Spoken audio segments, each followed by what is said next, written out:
Hey everyone, welcome back to the channel. If you're new here, don't forget to hit that subscribe button and turn on notifications. Today, we're diving deep into something absolutely fundamental in modern NLP and AI, sentence and document vectorization. Now, I know that sounds technical, but trust me, by the end of this video, you'll understand exactly how machines understand entire sentences and documents, not just individual words. We're going to cover everything from the basics to real-world applications. And yes, we'll have a live coding demo too. So grab a coffee, get comfortable, and let's transform some text into vectors. All right, let's start with the big question. Why do we even need this? Think about it. Computers don't understand language the way we do. They need numbers. But here's the problem. Individual word vectors aren't enough anymore. Imagine you're building a customer support chatbot. Someone types, "I'm really frustrated with this service." Another person writes, "This service is making me so angry." These sentences use different words, but they mean essentially the same thing, right? Word-level embeddings alone would miss this similarity. We need to capture the meaning of the entire sentence or document as a single vector. That's where sentence and document vectorization comes in. Here are three critical reasons we need this technology. First, semantic search. Finding documents that mean the same thing, not just contain the same keywords. Second, document clustering. Automatically grouping similar articles, emails, or research papers together. And third, downstream tasks. Everything from sentiment analysis to question answering systems relies on this foundation. Without sentence and document vectorization, modern AI applications like ChatGPT, semantic search engines, and recommendation systems simply wouldn't work as well as they do today. Before we go further, let's do a quick recap of how we got here. In traditional NLP, we started with word embeddings. Models like Doc2Vec and Glove could convert individual words into vectors. So cat might become a 300-dimensional vector, and dog would be nearby in vector space. But here's the limitation. How do you represent a sentence like, "The cat sat on the mat"? The naive approach was to just average all the word vectors together. That works, kind of. But it loses word order, context, and the relationships between words. It's like trying to understand a recipe by just looking at a list of ingredients without the instructions. Then came the revolution, contextual embeddings. Models like BERT and transformers changed everything. They don't just look at individual words, they understand words in context. The word bank in riverbank gets a different vector than bank in bank account. That's the power of context. And from there, we evolved to sentence and document embeddings, which captured the meaning of entire text chunks in a single fixed size vector. That's what we're exploring today. Now, let's get into the mechanics. How does sentence vectorization actually work? Method 1, pooling strategies. This is the simplest approach. You take a pre-trained model like BERT, feed it your sentence, get vectors for each token, and then pool them together. You can do mean pooling, averaging all token vectors, max pooling, taking the maximum value across each dimension, or CLS pooling, using the special classification token that BERT adds at the beginning. Method 2 is specialized sentence encoders. These are models specifically trained to create good sentence embeddings. They use techniques like Siamese networks. Here's how it works. The model is shown pairs of sentences during training. Similar sentences should have vectors that are close together, and dissimilar ones should be far apart. The model learns to create a vector space where semantic similarity matches geometric proximity. It's elegant and powerful. Okay, so we've conquered sentences, but what about entire documents? A blog post, a research paper, a book chapter? Here's the challenge. Documents are long, really long. Most transformer models have a maximum token limit, like 512 or 1024 tokens, but a document might have thousands or tens of thousands of tokens. We have several solutions. Approach 1, chunking and averaging. Split the document into smaller chunks, encode each chunk, and average the embeddings. Simple but effective for many use cases. Approach 2, hierarchical methods. First, create sentence embeddings for each sentence, then use another model to combine those sentence embeddings into a document embedding. It's like creating a summary of summaries. Approach 3, specialized long context models. Newer models like longformer or specialized document encoders can handle much longer sequences directly. Approach 4, Doc2Vec. This is a classic algorithm that treats the entire document as a special token and learns its embedding directly through training. Each approach has trade-offs between computational cost, accuracy, and ease of implementation. In practice, chunking with a good sentence encoder works surprisingly well for most applications. Let's talk about the tools you can actually use. Here are the most popular models in 2025. Number 1, Sentence-BERT or SBERT. This is probably the most widely used. It's a modification of BERT specifically designed for sentence embeddings, and it's blazing fast compared to vanilla BERT. Number 2, Universal Sentence Encoder from Google. It comes in two flavors, one based on transformers and one based on deep averaging networks. Both are excellent, and the DAN version is incredibly efficient. Number 3, MPNet and its variants. MPNet combines the best of BERT and XLNet, and when fine-tuned for sentence similarity, it produces some of the best embeddings available. Number 4, OpenAI's embedding models. If you're using the OpenAI API, they have excellent embedding models that work great for both sentences and documents. They're not open source, but they're very powerful. Number 5, instructor embeddings. These are really cool. You can give instructions about what kind of embedding you want, like represent this sentence for retrieval or represent this for classification. The model adapts. And for documents specifically, Doc2Vec is still used, though modern approaches often just chunk the document and use sentence encoders. My recommendation, start with Sentence-BERT. It's open source, well documented, and works great out of the box. You can always experiment with others later.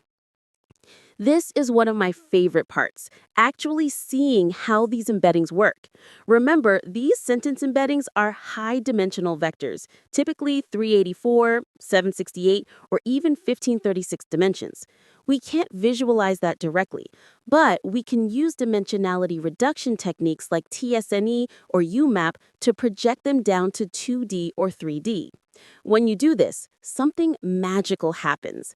Similar sentences cluster together. All sentences about cooking end up in one region. Sentences about sports cluster in another. It's like a map of meaning. We measure similarity using cosine similarity. It's a value between -1 and 1, where 1 means identical direction, 0 means orthogonal, and -1 means opposite directions. For sentence embeddings, similar meanings have high cosine similarity, like 0.8 or 0.9. Unrelated sentences might be around 0.1 or 0.2. In the code demo, we'll actually visualize some embeddings and calculate similarities. You'll see exactly how this works in practice. Let's talk about where this technology is actually being used right now. Use case 1, semantic search. This is huge. Traditional search looks for keyword matches. Semantic search understands meaning. You could search for computer science career advice and get results that mention software engineering job tips, even though the exact words don't match. Companies like Google, Bing, and every modern search engine use this technology. It's also the backbone of vector databases like Pinecone, Weavate, and Chroma. Use case 2, question answering systems. When you ask a chatbot a question, it searches through a knowledge base by comparing your question's embedding to document embeddings. The most similar documents are retrieved and used to generate the answer. Use case 3, document clustering and organization. Imagine you have 10,000 customer support tickets. Sentence embeddings can automatically group similar issues together, helping you identify common problems and prioritize fixes. Use case 4, plagiarism detection. By comparing document embeddings, you can find near duplicate emails, social media posts, or support tickets, even if they've been paraphrased or reworded. Use case 5, recommendation systems. Netflix, Spotify, Amazon, they all use techniques like this. For text-based recommendations like news articles or blog posts, document embeddings help recommend similar content you might like. Use case 6, duplicate detection. Finding near duplicate emails, social media posts, or support tickets becomes trivial when you can compare embeddings. The applications are endless. Pretty much anytime you need to understand, compare, or organize text at scale, sentence and document embeddings are your secret weapon. Now, this technology isn't perfect. Let's talk about the challenges you'll face and how to overcome them. Challenge 1. Choosing the right model. There are dozens of embedding models out there, and they're not all equal. Some are trained for specific domains, some are general purpose. Some are fast, but less accurate. Others are slow, but more precise. Best practice? Check the MTEB leaderboard. That's Massive Text Embedding Benchmark. It ranks models across multiple tasks. Also consider your specific use case. Are you working with medical texts, legal documents, social media posts? Domain-specific fine-tuning might be necessary. Challenge 2. Computational cost. Encoding thousands or millions of documents isn't cheap. Each encoding requires a forward pass through a neural network. Best practice? Encode once, store forever. Use caching aggressively. Consider using smaller, faster models for initial screening, then more powerful models for re-ranking. Challenge 3. Context-linked limitations. Most models have strict token limits. A long document needs special handling. Best practice? Use a chunking strategy that makes sense for your domain. For technical documents, maybe chunk by section. For novels, maybe by paragraphs. Experiment with different chunk sizes and overlap strategies. Challenge 4. Out-of-domain performance. If your embedding model was trained on Wikipedia but you're working with medical records, performance might suffer. Best practice? Fine-tune. You can take a pre-trained model and fine-tune it on your specific domain. This usually requires labeled data showing which texts are similar and which aren't, but the performance gains are worth it. Challenge 5. Multilingual support.